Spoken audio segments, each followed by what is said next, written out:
The moment I saw that glowing vial of zombie milk in the abandoned laboratory, I knew my life was about to change forever.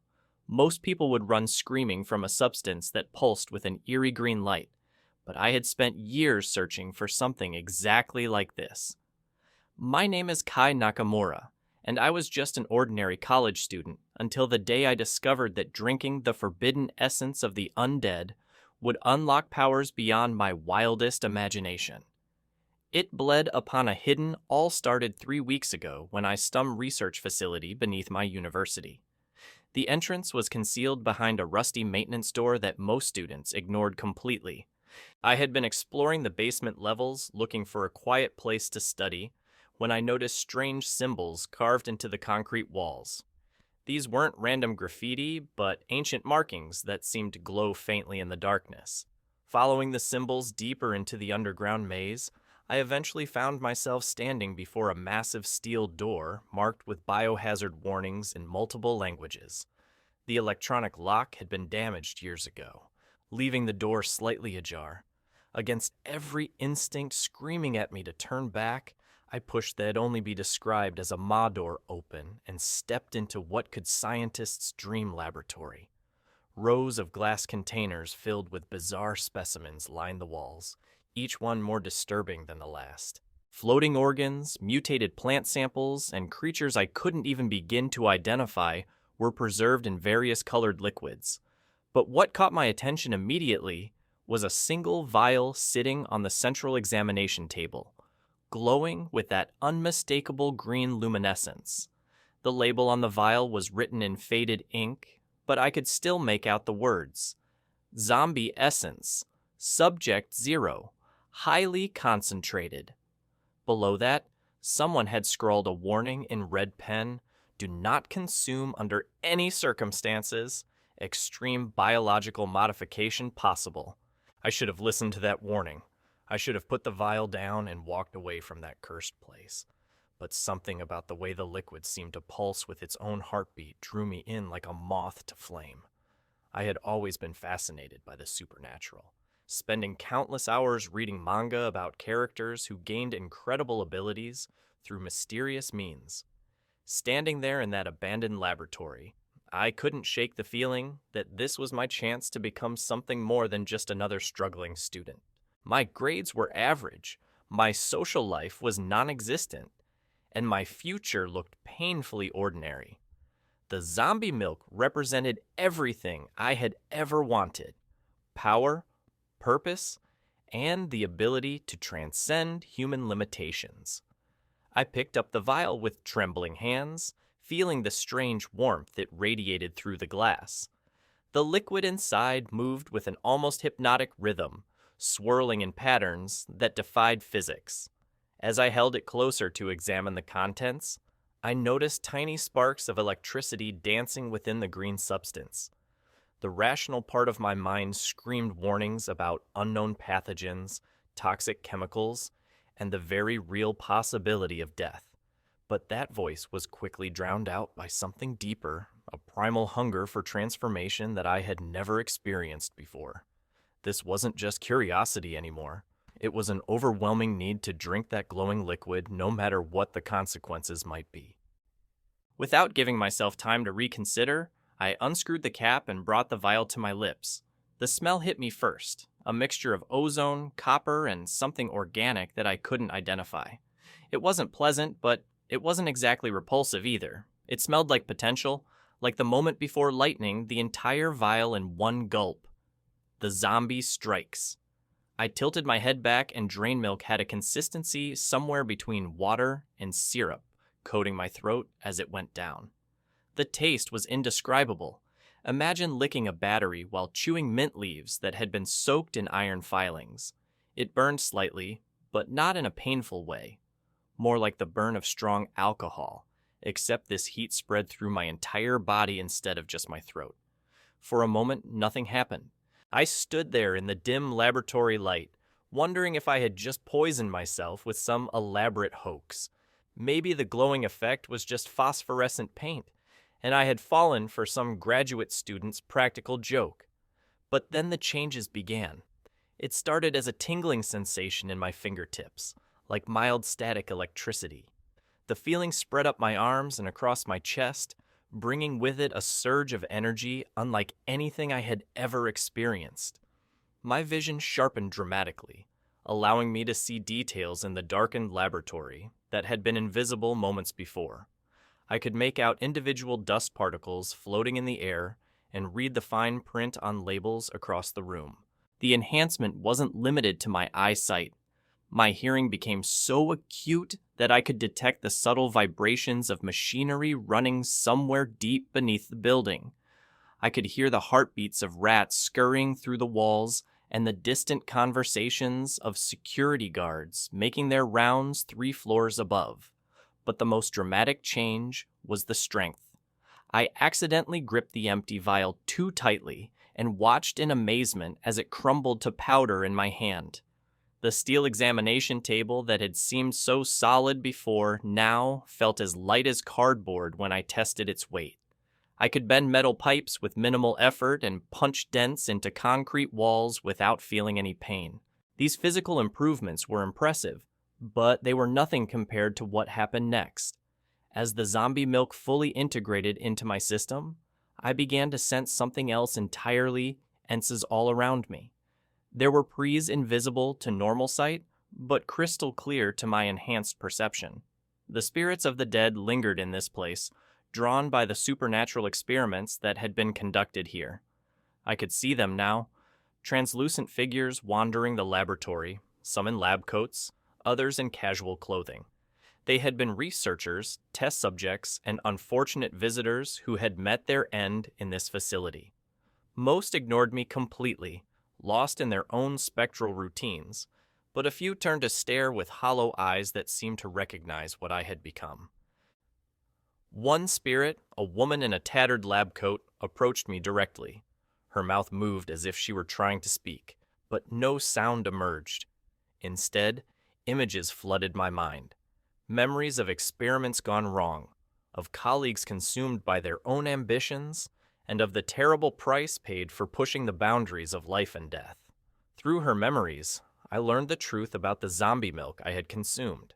It wasn't just some random supernatural substance, but the concentrated essence of dozens of undead creatures that had been captured and studied in this very laboratory. The researchers had been trying to isolate the source of zombie regeneration, hoping to create a serum that could grant immortality to the living. They had succeeded beyond their wildest dreams, but the results had been far more dangerous than they anticipated. The test subjects didn't just gain enhanced abilities, they developed an insatiable hunger for human flesh and an inability to distinguish between friend and foe. The facility had been abandoned after a catastrophic breach that claimed the lives of everyone inside. I was now carrying the refined version of that same essence, but somehow my body was processing it differently. Instead of losing my humanity, I seemed to be gaining control over the undead themselves. The spirits in the laboratory responded to my presence, and I could sense their emotions and intentions as clearly as if they were speaking aloud. This revelation should have terrified me, but instead, I felt a rush of excitement.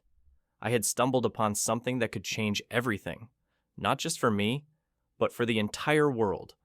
With these powers, I could communicate with the dead, command supernatural forces, and access knowledge that had been lost to time. But as I stood there surrounded by the ghostly remnants of failed experiments, I began to understand that my transformation was far from complete. The zombie milk was still working its way through my system, and I could feel new changes beginning to manifest. My reflection in the laboratory's broken mirrors showed eyes that now glowed with the same green light as the vial I had consumed.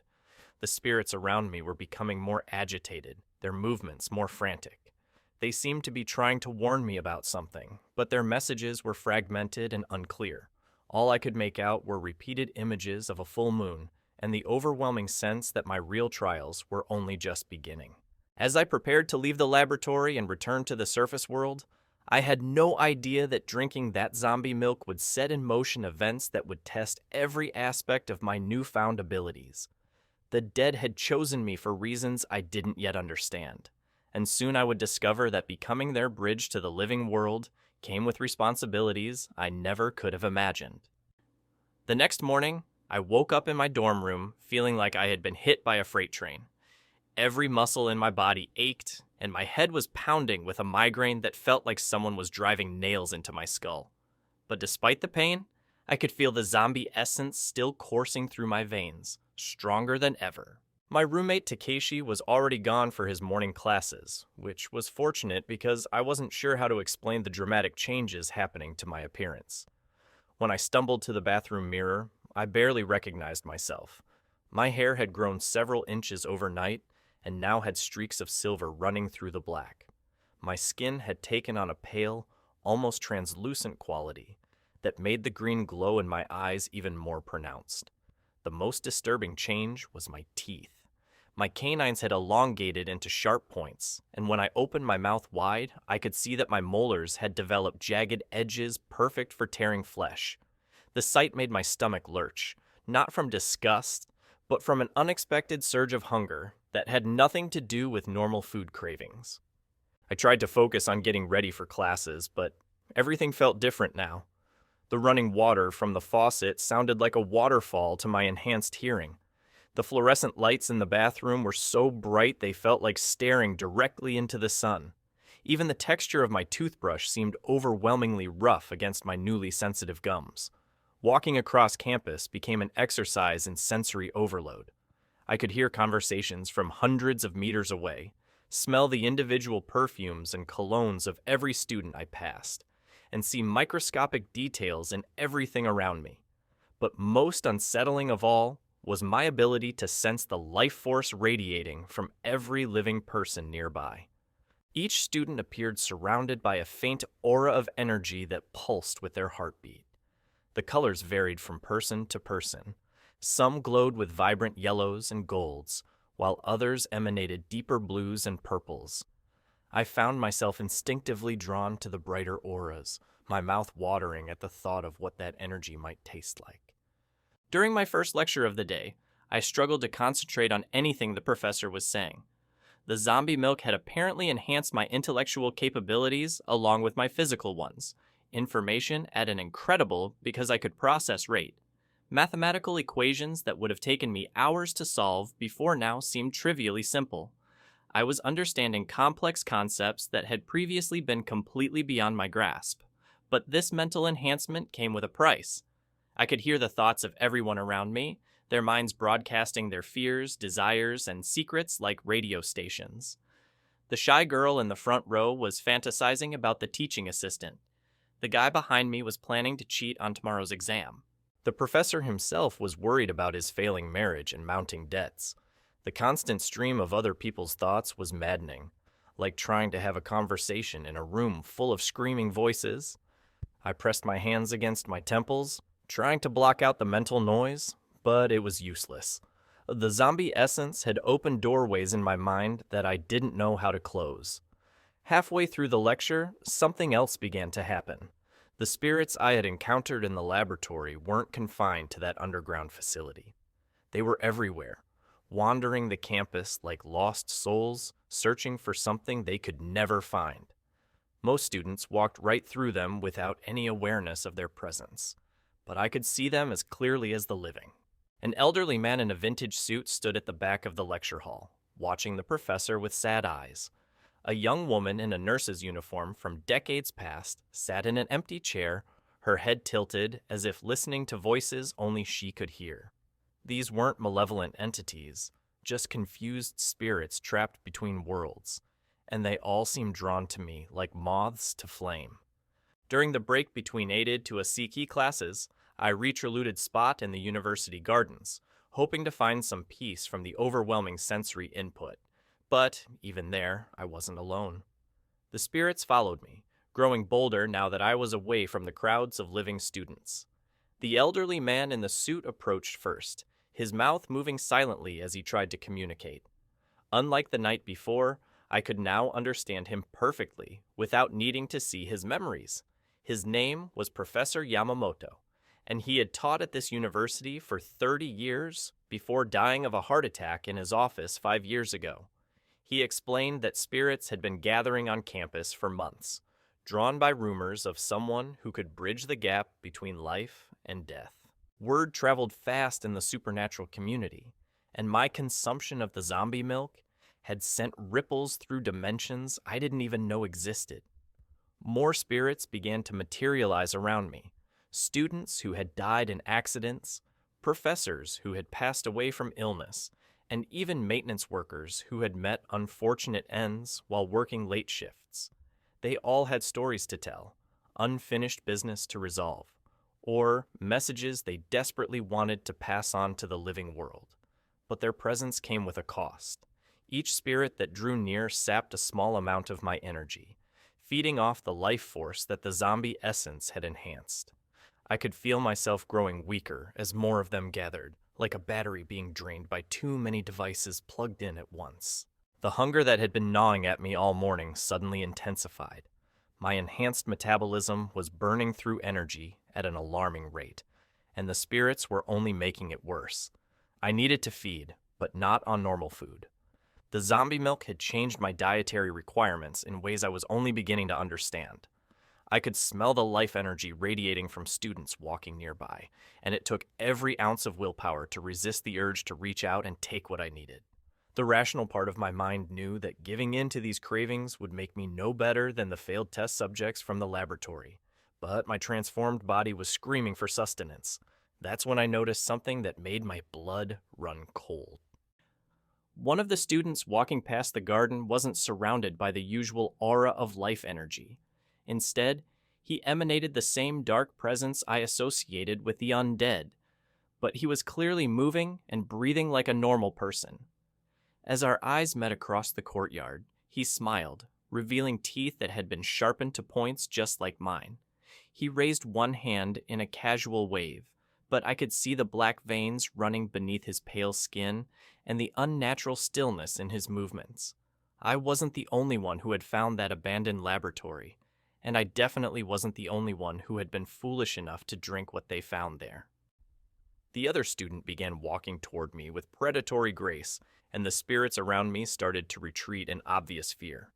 Whatever he had become, it was something that even the dead wanted to avoid. As he drew closer, I caught his scent on the wind, the same mixture of ozone and decay that had clung to the laboratory, but concentrated and twisted into something far more dangerous. My enhanced senses picked up details that normal vision would have missed. His fingernails had grown into claws.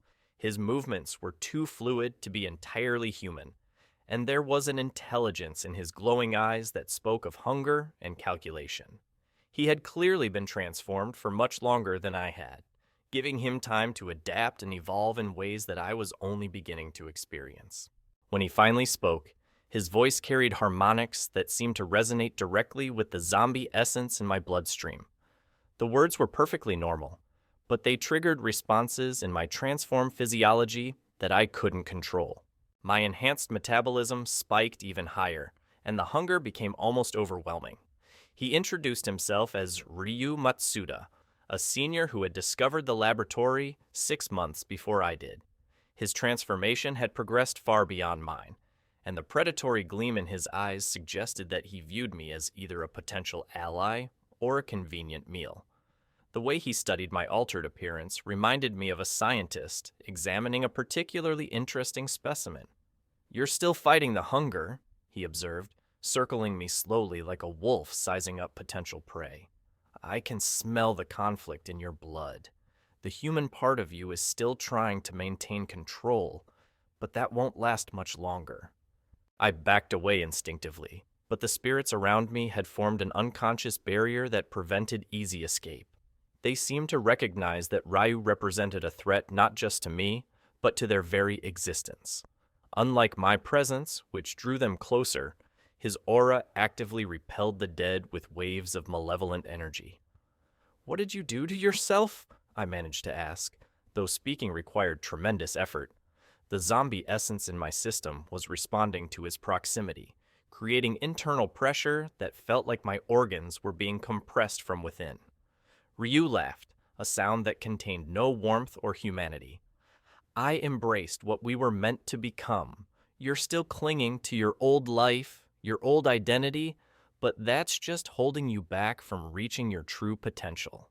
He extended one clawed hand toward me, and I could see that his transformation had progressed to the point where his fingertips leaked a dark substance that hissed when it contacted the ground.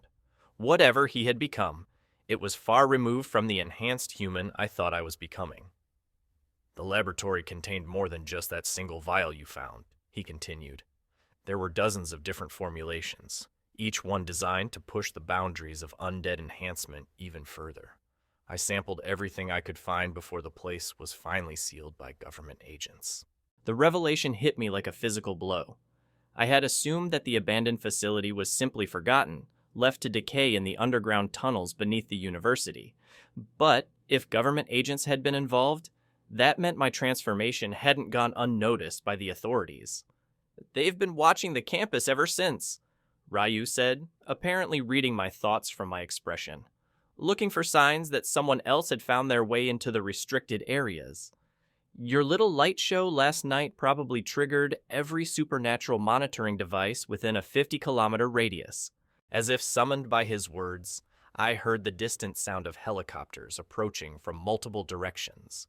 The spirits around me began to fade as electronic interference filled the air, their forms becoming translucent before vanishing entirely. Even Professor Yamamoto cast me one last apologetic look before dissolving into mist. "Time to go," Ryu said with obvious satisfaction, "unless you want to spend the rest of your very short life being dissected in some black site laboratory." Part of me wanted to stand my ground and face whatever consequences were coming. The rational human part of my mind insisted that cooperation with the authorities would be the responsible choice. But the zombie essence pulsing through my veins whispered different advice entirely. I could feel my enhanced senses picking up details about the approaching aircraft. Heat signatures of the personnel aboard, the electromagnetic signatures of their equipment, and most disturbingly, the scent of other transformed individuals among the government forces. Whatever agency was responding to my presence, they had clearly dealt with situations like this before. Ryu was already moving toward the edge of campus with inhuman speed, his form blurring as he activated abilities I didn't even know were possible. But before disappearing entirely, he called back to me with words that would haunt my thoughts for hours to come. "Find me at the old shrine in Akasaka District when you're ready to stop playing human. The real fun is just beginning." Left alone with the approaching helicopters and the weight of my transformation, I had to make a choice that would determine the entire trajectory of my new existence. The zombie milk had given me incredible power, but it had also painted a target on my back that I was only beginning to understand. My enhanced hearing picked up radio chatter from the aircraft above, references to Code 7 containment protocols, and potential Class 3 entity. The clinical terminology made my blood run cold, especially when I realized they were talking about me with the same detached professionalism they might use to discuss capturing a dangerous animal. I sprinted toward the campus library, hoping to lose myself in the crowds of students who were obliviously going about their daily routines. But my enhanced speed made it impossible to move naturally among normal humans. Every step covered too much ground. Every movement was too fluid and precise. The other students began to notice something was wrong. Conversations stopped mid-sentence as I passed, and I could see fear creeping into their expressions. My transformed appearance might have been subtle enough to overlook in dim lighting, but under the harsh fluorescent bulbs of the library, there was no hiding what I had become. A security guard near the entrance reached for his radio, undoubtedly preparing to report my location to whoever was coordinating the search above. I could have easily overpowered him, but doing so would have confirmed every suspicion about my dangerous nature. Instead, I ducked into the stacks and tried to find a hiding place among the towering shelves of books. The irony wasn't lost on me that I was seeking refuge surrounded by knowledge, when it was my own pursuit of understanding that had led to this transformation. The books around me contained centuries of human learning, but none of them could explain what I was becoming or how to control the changes still occurring within my body. My phone buzzed with a text message from Takeshi, asking where I was and why I had missed our study group. The normalcy of his concern felt surreal given my current circumstances. How could I explain that I was hiding from government agents because I had consumed the concentrated essence of undead creatures? The helicopters outside were getting closer, their rotor wash rattling the library windows. Through my enhanced vision, I could see tactical teams rappelling onto the campus grounds, their movements coordinated with military precision. These weren't ordinary law enforcement officers. Their equipment and behavior suggested specialized training in dealing with supernatural threats. I tried to access the university's wireless network on my phone, hoping to find more information about what was happening outside. But as soon as I connected, my device was immediately compromised by some kind of tracking software. The screen flickered through a series of diagnostic routines before displaying a message that made my enhanced metabolism spike with adrenaline. Subject located. Initiating containment protocols. Do not resist. Your cooperation will be noted in your file. The message was signed with the logo of an organization I had never heard of, the Department of Supernatural Phenomena Management. Apparently, my transformation had brought me to the attention of people who made it their business to deal with exactly this kind of situation. I powered off the phone and smashed it against the floor, but the damage was already done. The tracking software had pinpointed my location with surgical precision, and I could hear tactical teams entering the library through multiple access points. Their footsteps were too quiet for normal human hearing, but my enhanced senses picked up every subtle vibration through the building's structure. The hunger that had been gnawing at me all morning suddenly intensified beyond anything I had experienced before. The stress of being hunted was triggering responses in my transformed physiology that I couldn't control. My vision began to shift toward the infrared spectrum, highlighting the heat signatures of everyone in the building. Each human appeared as a blazing beacon of life energy, their vital systems pumping warm blood through networks of vessels that my predatory instincts could map with terrifying accuracy. The rational part of my mind recoiled from these thoughts, but the zombie essence was pushing me towards solutions that my human conscience found abhorrent. I could hear the tactical teams communicating through subvocal microphones, coordinating their search pattern with the efficiency of apex predators. They spoke about me in code names and technical jargon, reducing my existence to a series of threat assessments and containment procedures. Target exhibits enhanced physical capabilities, consistent with Type 7 entities, one voice reported. Recommend tranquilizer deployment followed by immediate extraction to Facility 17. The casual way they discussed my capture and transportation to some unknown facility filled me with a terror that went beyond simple fear of imprisonment. These people clearly had extensive experience with transformed individuals, and their clinical approach suggested that very few of those encounters had ended well for the subjects involved. A student at a nearby study table looked up from her textbooks, apparently sensing my distress despite my attempts to remain hidden. Her eyes widened as she took in my altered appearance, and I could see her reaching for her phone to call for help. The movement triggered something primal in my enhanced reflexes, and before I could stop myself, I had crossed the distance between us in a single fluid motion. My hand clamped over her mouth before she could scream, and I found myself staring into terrified eyes that reflected the green glow emanating from my own transformed features. The scent of her fear was intoxicating, mixing with the warm pulse of life energy radiating from her skin. Every instinct enhanced by the zombie essence urged me to feed, to take what I needed to survive the hunt that was closing in around me. But as I looked into those frightened eyes, I saw something that stopped me cold. This wasn't just some anonymous victim. This was Yuki Tanaka from my organic chemistry class. We had been lab partners just last semester, working together on experiments that now seemed laughably simple compared to what I had become. The recognition that flickered across her features told me that she knew exactly who I was, even with all the changes the zombie essence had wrought. She wasn't just afraid of the monster holding her. She was afraid of what her former classmate had chosen to become. I released her and stepped back, horror washing over me as I realized how close I had come to crossing a line that could never be uncrossed. The zombie milk had given me incredible power, but it was also pushing me toward choices that would destroy everything human left within me. Yuki didn't run or scream, as I expected. Instead, she studied my transformed features with the analytical mind that had made her such an excellent lab partner. When she finally spoke, her voice was barely above a whisper, but her words carried the weight of absolute certainty. "You drank something, didn't you?" Something from that laboratory everyone whispers about.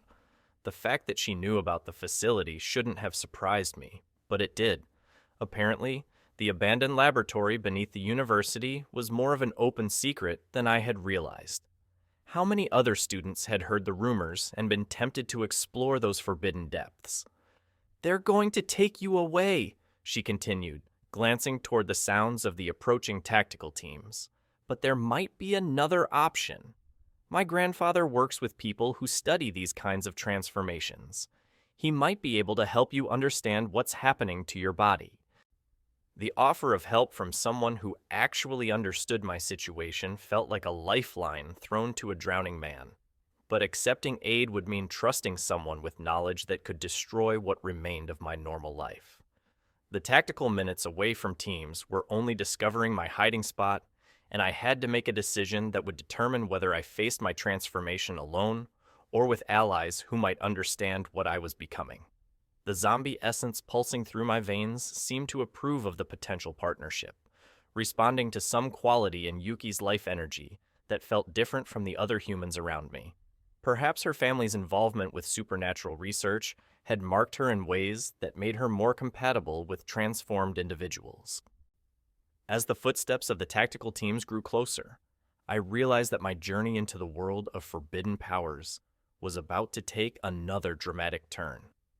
The zombie milk had been just the beginning of a transformation that would challenge everything I thought I knew about the boundaries between life and death. "Meet me at the old chemistry building in 20 minutes, Yuki whispered urgently, pulling out a small device that looked like a modified smartphone. "This will scramble their tracking signals for about 15 minutes. It's not much, but it should give us enough time to get you somewhere safe." The device emitted a low humming sound that immediately made my enhanced hearing feel muffled, like someone had stuffed cotton in my ears. The oppressive weight of electronic surveillance that I hadn't even realized was pressing down on me suddenly lifted, and I could breathe easier for the first time since the helicopters had arrived. "How do you have something like that?" I asked, watching as she tucked the scrambler back into her backpack with practiced ease. "My family has been dealing with situations like yours for 3 generations, she replied, already moving toward the library's rear exit. "My grandfather didn't just study supernatural transformations academically. He lived through the first wave of enhancement experiments during the war." Following her through corridors I had walked countless times as a normal student felt surreal.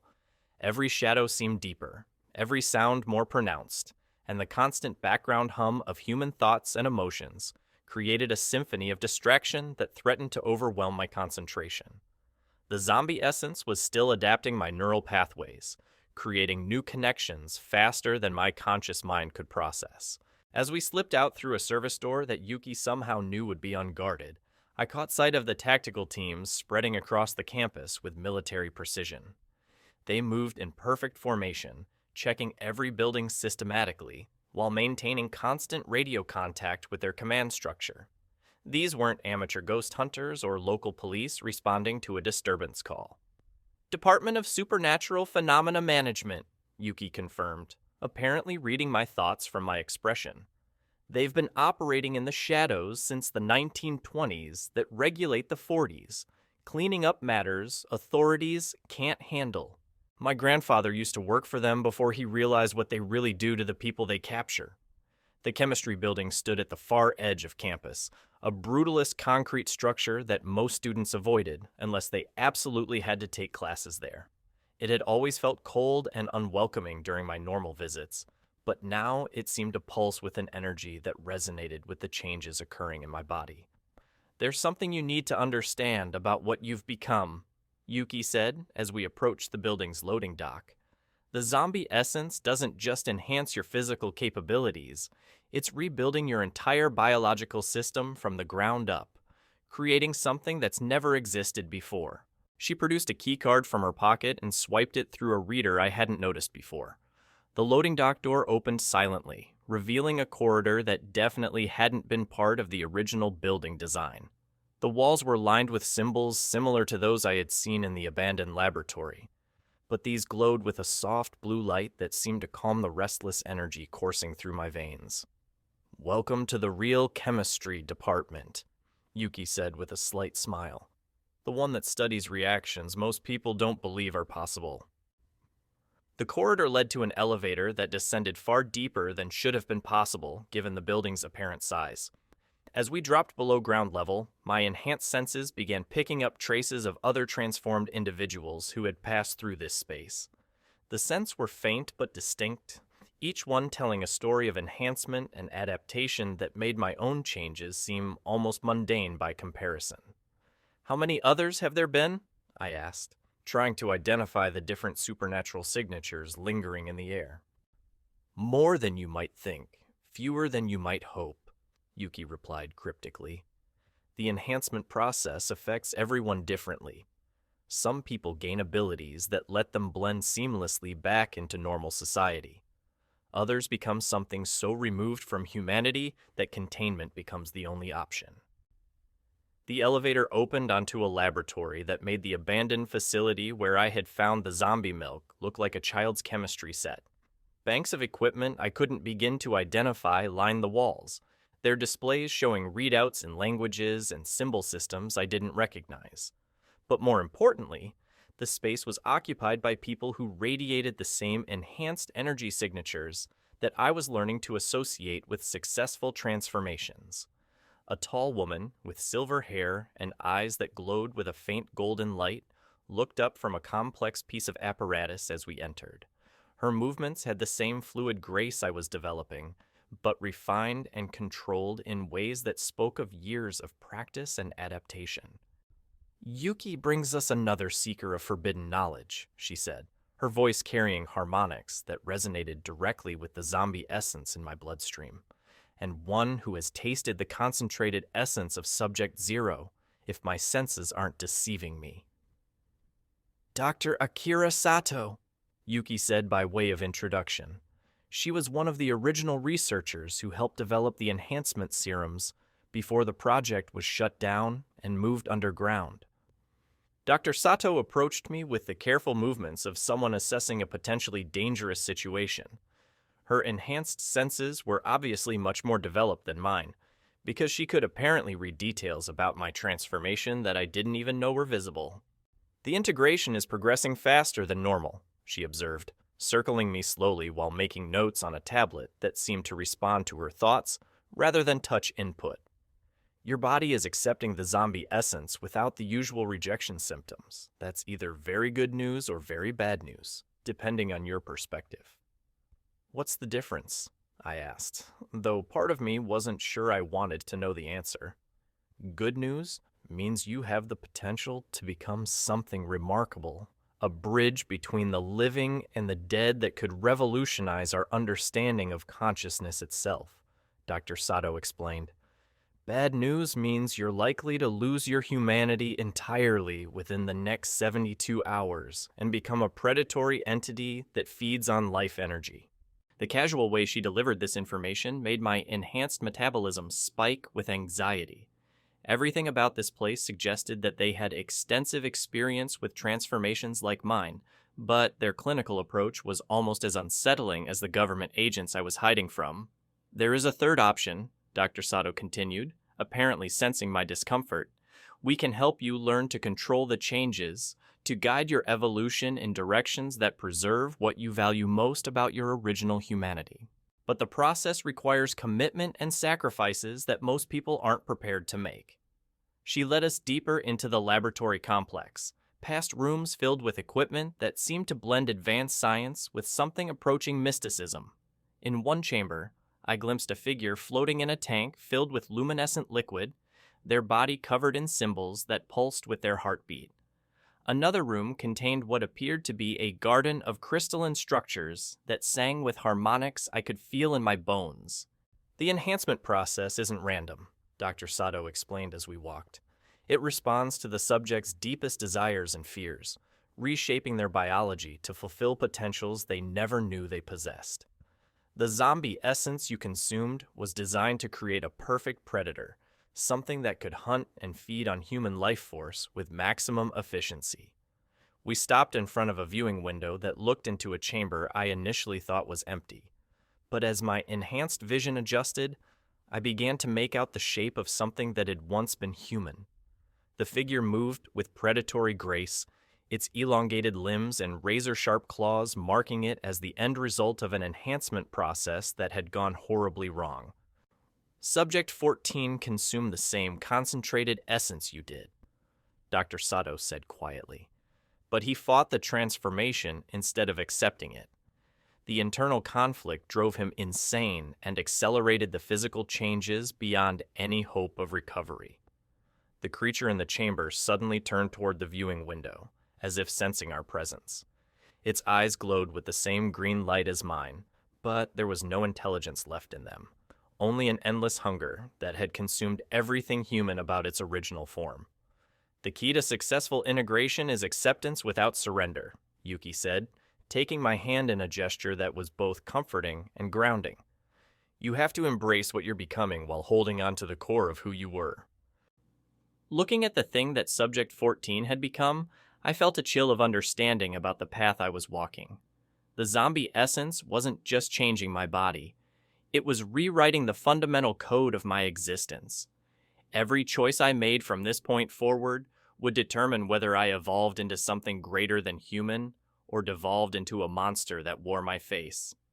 We can help you navigate the transformation, Dr. Sato said, turning away from the viewing window.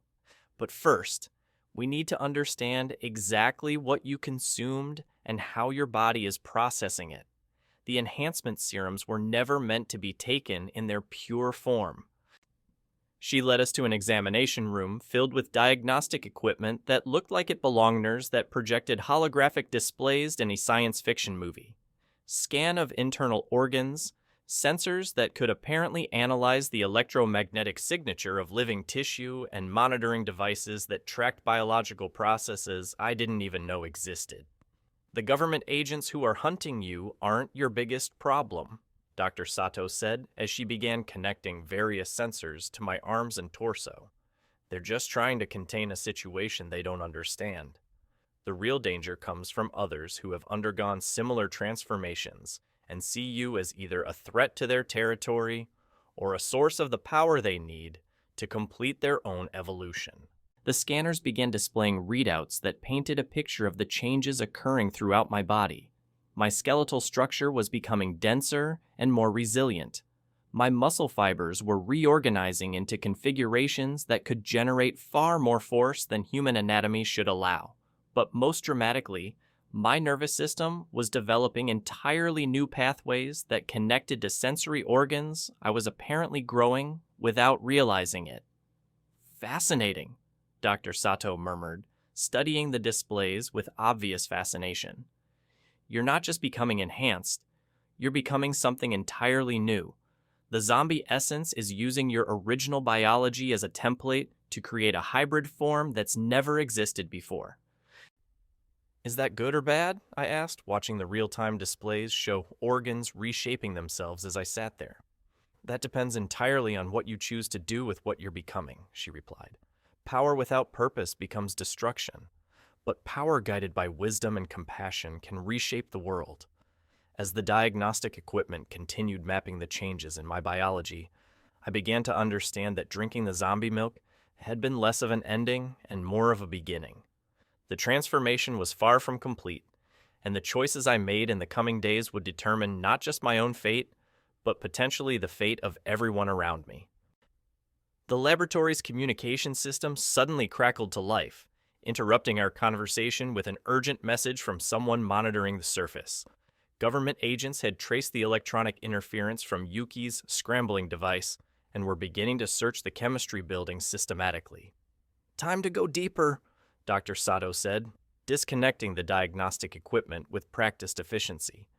There are levels to this facility that don't officially exist, and people there who can teach you things about your new nature that no textbook has ever recorded. As we prepared to descend even further into the hidden depths beneath the university, I realized that my journey into the world of forbidden powers was accelerating beyond anything I had imagined. The zombie milk had opened doorways that led to secrets humanity had been keeping for generations, and I was about to discover that my transformation was part of something much larger than I had ever dreamed possible. The elevator descended past floors that shouldn't exist, carrying us toward encounters that would challenge everything I thought I understood about the nature of life, death, and the thin boundaries between worlds.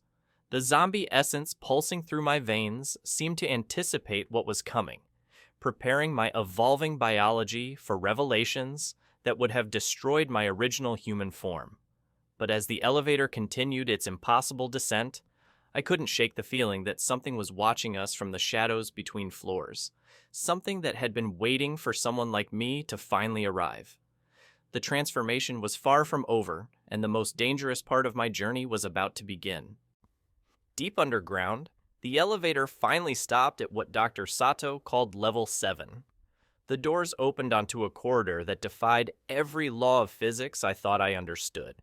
The walls seemed to breathe with their own rhythm, and the ceiling stretched impossibly high, disappearing into darkness that my enhanced vision couldn't penetrate.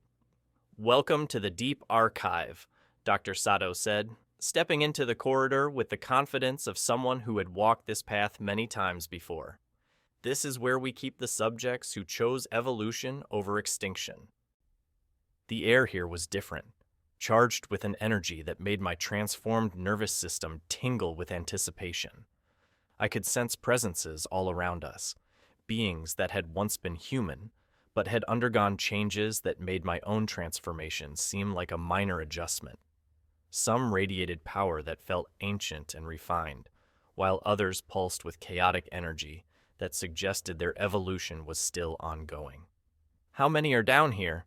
I asked, my voice echoing strangely in the impossible space.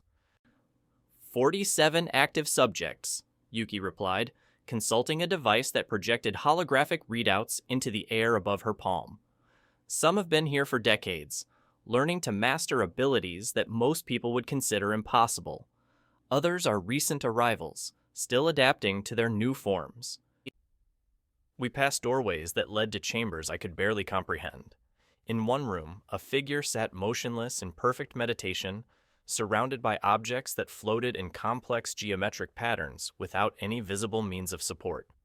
Another chamber contained what appeared to be a small thunderstorm, with lightning crackling between the walls, while a transformed individual stood at its center, apparently absorbing electrical energy directly into their body.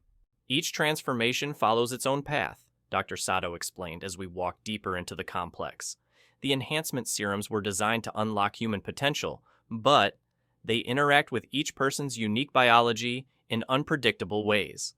What you're experiencing is just the beginning of a process that could continue for years or even decades."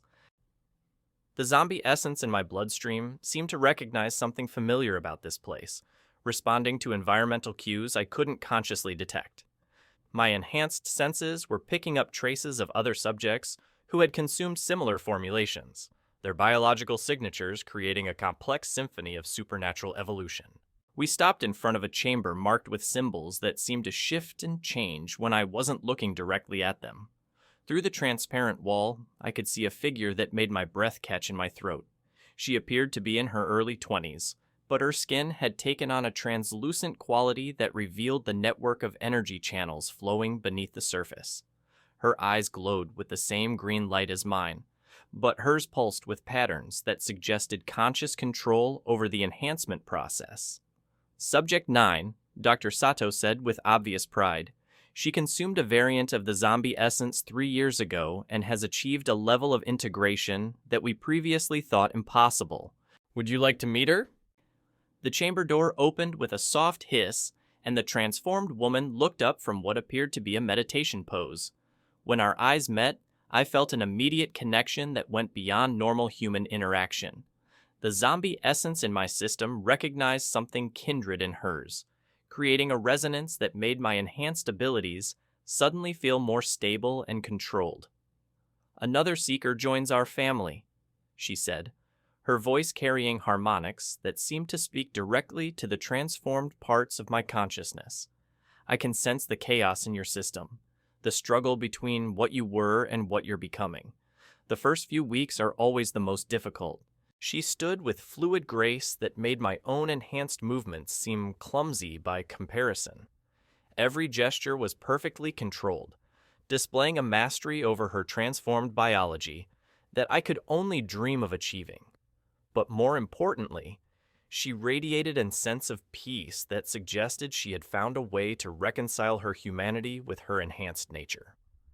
"My name was Rei Nakamura before the change," she continued, approaching me with the careful movements of someone assessing a potentially unstable situation.